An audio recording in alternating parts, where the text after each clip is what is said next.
Bonjour à toutes et à tous, je me présente Michael.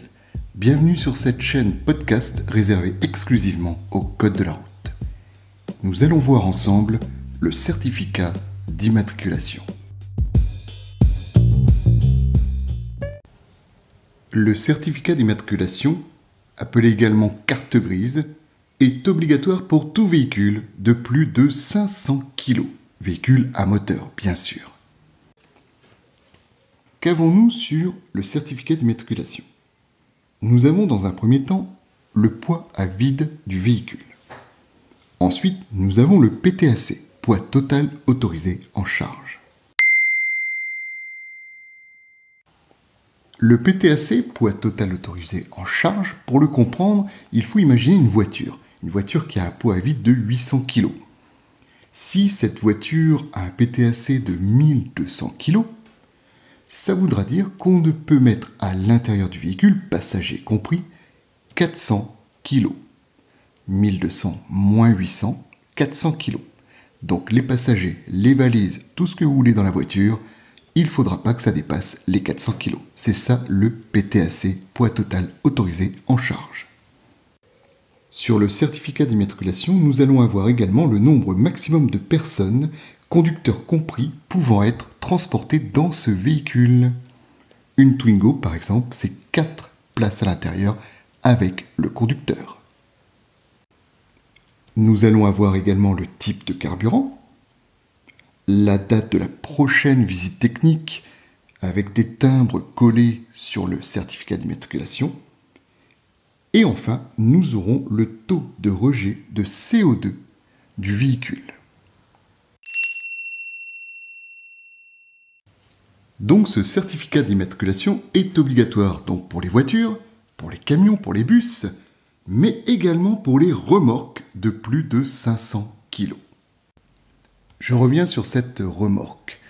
Donc si vous possédez une remorque dont le PTAC est supérieur à 500 kg, il faudra que cette remorque ait sa propre plaque d'immatriculation, donc un certificat d'immatriculation également. A contrario, si votre remorque a un PTAC inférieur à 500 kg, il faudra quand même qu'elle ait une plaque d'immatriculation, mais ce sera la même que votre véhicule, c'est-à-dire le véhicule tracteur. On est d'accord ? Si votre remorque est inférieure à 500 kg, elle doit avoir la même plaque d'immatriculation que le véhicule qui la tracte. Ce qui veut dire que si l'on emprunte la remorque du voisin pour aller à la déchetterie et qu'elle fait moins de 500 kg en PTAC, il faudra donc, pour la tracter, que je mette la même plaque d'immatriculation que mon propre véhicule.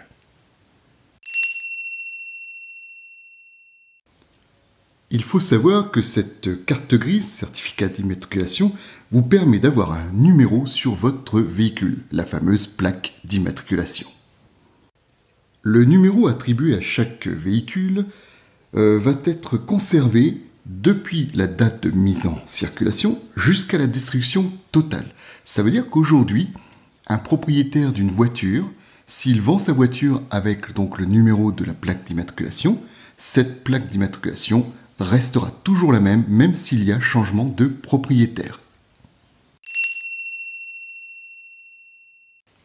Sur le certificat d'immatriculation, nous allons avoir l'adresse du domicile principal.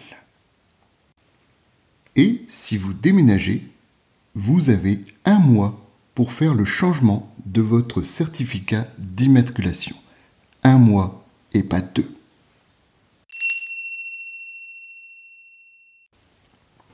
Il ne faut pas confondre la perte du certificat d'immatriculation avec le vol du certificat d'immatriculation. Pour la perte, la déclaration est à faire en préfecture. Oui, c'est la préfecture qui va vous refaire la carte grise. Par contre, en cas de vol, il va falloir faire une déclaration au commissariat ou à la gendarmerie.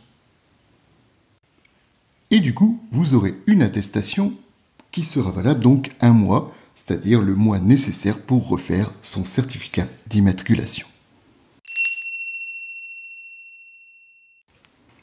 Les sanctions. Si vous n'avez pas avec vous votre certificat d'immatriculation, vous aurez une amende de première classe, 33 €. Si vous n'avez pas votre certificat, vous aurez également 5 jours pour le représenter aux forces de l'ordre. Sinon, ce sera une amende de 4e classe, 375 €. Je vous rappelle qu'il est interdit d'avoir une photocopie d'un document officiel. Si vous n'avez pas du tout de certificat d'immatriculation, ni même chez vous ou ailleurs, donc en fait le véhicule n'en possède pas, eh bien là c'est immobilisation du véhicule, amende de 4e classe, 375 €. Voilà les amis, c'est terminé pour ce podcast sur la carte grise, le certificat d'immatriculation. Je vous invite à retourner sur cette chaîne podcast réservée exclusivement donc au code de la route. Je vous dis merci, à bientôt.